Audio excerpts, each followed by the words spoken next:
ఇసుక తిరుమల పరకామణి కేసులో సిఐడి అధికారులు దర్యాప్తును వేగవంతం చేశారు. టీటీడీ మాజీ ఈవో ధర్మారెడ్డిని విచారణకు పిలిచారు. ఇందులో భాగంగా విజయవాడ తులసీనగర్లోని సిఐడి కార్యాలయంలో ధర్మారెడ్డి విచారణకు హాజరయ్యారు. ప్రస్తుతం ధర్మారెడ్డిపై సిఐడి అడిషనల్ డీజీ రవిశంకర్ ప్రశ్నల వర్షం కురిపిస్తున్నారు. ఇప్పటికే ఇదే కేసులో 2 రోజుల పాటు సిఐడి అధికారులు ధర్మారెడ్డిని విచారించారు. అదేవిధంగా నిన్న టీటీడీ మాజీ చైర్మన్ భూమన కరుణాకర్ రెడ్డిని కూడా ఎంక్వైరీ చేశారు.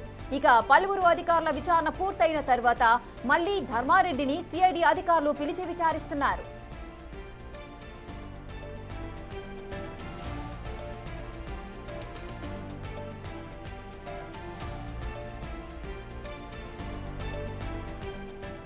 ఇసుక తిరుమల పరకామణి కేసులో సిఐడి అధికారులు తమ దర్యాప్తును వేగవంతం చేశారు. టీటీడీ మాజీ ఈవో ధర్మారెడ్డిని విచారణకైతే పిలిచారు. ఇందులో భాగంగా విజయవాడ తులసీనగర్లోని సిఐడి కార్యాలయంలో ధర్మారెడ్డి విచారణకైతే హాజరయ్యారు. ప్రస్తుతం ధర్మారెడ్డిపై సిఐడి అడిషనల్ డీజీ రవిశంకర్ ప్రశ్నల వర్షం కురిపిస్తున్నారు. ఇప్పటికే ఇదే కేసులో 2 రోజుల పాటు సిఐడి అధికారులు ధర్మారెడ్డిని అయితే విచారించడం జరిగింది. అదేవిధంగా నిన్న కూడా టీటీడీ మాజీ చైర్మన్ భూమన కరుణాకర్ రెడ్డిని కూడా ఎంక్వైరీ చేశారు. నిన్న పలువురు అధికారుల విచారణ పూర్తయిన తర్వాత మళ్లీ ధర్మారెడ్డిని సిఐడి అధికారులు పిలిచి విచారిస్తున్నారు.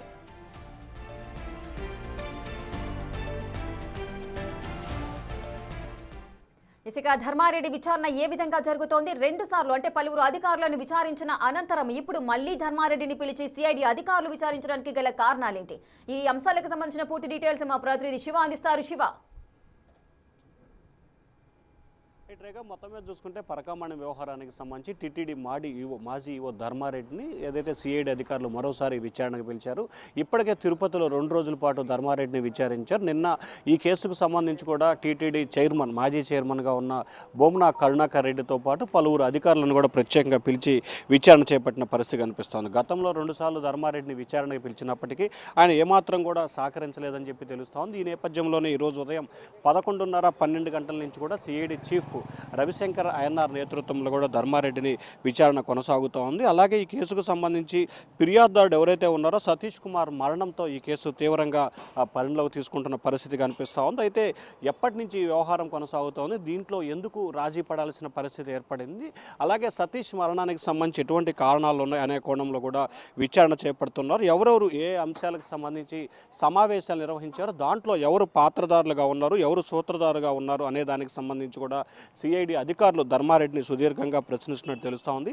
అయితే ఆయన వరుసగా విచారణకి గతంలో 2 సార్లు కావచ్చు, ఇప్పుడు మరొకసారి విచారణకు హాజరైన నేపథ్యంలో కూడా ఎటువంటి సమాచారాన్ని ఆయన సిఐడి అధికారులకు చెప్పట్లేదని చెప్పి కూడా తెలుస్తూ ఉంది. ఈ నేపథ్యంలోనే ఆయనకు సంబంధించి దాదాపుగా పరకామణి వ్యవహారానికి సంబంధించి $920 సంబంధించి కూడా అదృశ్యమైన పరిస్థితి కనిపిస్తూ ఉంది. దీంట్లో సీనియర్ అసిస్టెంట్ 2023 ఏప్రిల్ 7న రవికుమార్ని పట్టుకున్న పరిస్థితి కనిపించింది. అయితే అప్పటి నుంచి కూడా ఈ కేసు వ్యవహారం కొనసాగుతూ ఉంది. గత ప్రభుత్వ హయాంలో కొంతమంది పెద్దలు దీన్ని లోక్ అదాలత్లో రాజీ పెట్టే ప్రయత్నం చేశారు. ఆ కేసు అప్పటికి విషయానికి సంబంధించి వెలుగులోకి వచ్చిన పరిస్థితి కనిపిస్తోంది. అయితే ఇందులో భాగంగా ధర్మారెడ్డి కొద్దిసేపు క్రితం విజయవాడ సిఐడి కార్యాలయానికి రావడం జరిగింది. అయితే ఆయనకు సంబంధించి సిఐడి చీఫ్ రవిశంకర్ ఐఎన్ఆర్ ఆయన అయితే విచారణ చేపడుతున్నట్టు తెలుస్తూ ఉంది. నిన్న భూమన కరుణాకర్ రెడ్డిని విచారణకు పిలిచారు. ఈరోజు ధర్మారెడ్డిని పిలిచిన పరిస్థితి కనిపిస్తూ ఉంది. అలాగే ఈరోజు ధర్మారెడ్డిని విచారించిన తర్వాత మరొకసారి భూమన కరుణాకర్ రెడ్డిని కూడా విచారణకు పిలిచే అవకాశాలు కూడా ఎక్కువగా కనిపిస్తున్నాయి. ఓవరాల్గా చూసుకుంటే ఈ పరకామణి వ్యవహారానికి సంబంధించి రాష్ట్ర వ్యాప్తంగా సంచలనంగా మారిన వ్యవహారం నేపథ్యంలో కూడా ఎటువంటి ఆసక్తికరమైన అంశాలు వెలుగులోకి వచ్చే అవకాశం కనిపిస్తుంది అనే దానికి సంబంధించి లోతుగా విచారణ జరుపుతున్నట్లు కూడా తెలుస్తాం. దాదాపుగా 20 నుంచి 25 అంశాలకు సంబంధించిన ప్రశ్నలు సిఐడి చీఫ్ ధర్మారెడ్డిని కూడా ప్రశ్నిస్తూ వెళ్తుంది. ఆయనతో పాటుగా నరసింహారావు అనే మరొక వ్యక్తిని కూడా సిఐడి అధికారులు ఈరోజు విచారణకు పిలిచారు. వీరిద్దరు కూడా ప్రస్తుతం విచారణకు హాజరయ్యి సిఐడి ఎదుట తమ వివరాలను అందజేస్తున్నట్టు తెలుస్తూ ఉంది. మొత్తం మీద చూసుకుంటే సిఐడికి సంబంధించి కూడా ఏ రకంగా విచారణ అయితే కొనసాగుతుంది. దాదాపుగా 3 గంటల పైగా కూడా ప్రస్తుతం అయితే విచారణ కొనసాగుతున్న నేపథ్యంలో ధర్మారెడ్డి గతంలో 2 రోజుల పాటు విచారించిన సమయంలో ఏమాత్రం కూడా విచారణకు సహకరించలేదు. కాబట్టి ఈ రోజే నన్ను విచారణకు సహకరిస్తాడా లేదా అనే దానికి సంబంధించి కొంత ఉత్కంఠ అయితే కొనసాగుతూ ఉంది. రేఖ, ఎస్ శివ, అయితే నిన్న టీటీడీ మాజీ చైర్మన్ భూమన కరుణాకర్ రెడ్డిని ఎంక్వైరీ చేశారు. ఈ రోజు మళ్ళీ ఈవో అంటే మాజీ ఈవో ధర్మారెడ్డిని ఇప్పుడు విచారణ జరిపిస్తున్నారు. అంటే ఏదైనా విషయాలు బయటకు వచ్చాయా? ఈ విచారణలో కరుణాకర్ రెడ్డి ఏదైనా విషయాలు చెప్పిన నేపథ్యంలో ఇప్పుడు ధర్మారెడ్డిని విచారించే అవకాశాలు ఉన్నాయని భావించవచ్చా?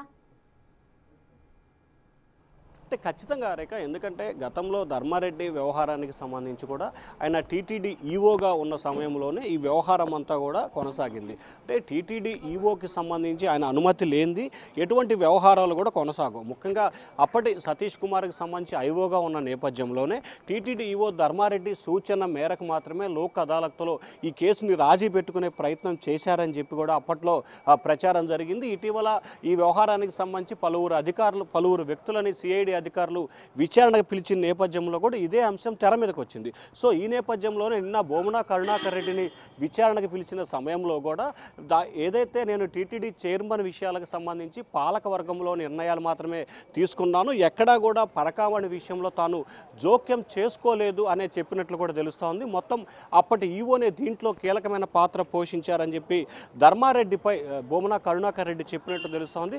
సో దానిలో భాగంగానే ధర్మారెడ్డిని రెండోసారి సిఐడి అధికారులు విచారణకు పిలిచినట్టు తెలుస్తోంది. మొత్తం మీద చూసుకుంటే పరకామణి వ్యవహారం మొత్తం కూడా ధర్మారెడ్డి చుట్టే తిరుగుతా ఉంది రేఖ. శివ, అయితే 2 రోజుల పాటు ధర్మారెడ్డిని ఆల్రెడీ విచారించారు సిఐడి అధికారులు, కానీ అతను సహకరించట్లేదు కాబట్టి మళ్ళీ ఈ రోజు కూడా విచారణకు పిలిచారు. విచారణ 3 గంటలుగా జరుగుతుంది అన్నారు. ఒకవేళ ఈ రోజు కూడా విచారణకు సహకరించకపోతే నెక్స్ట్ స్టెప్ ఏం తీసుకునే అవకాశాలు ఉంటాయి అధికారులు?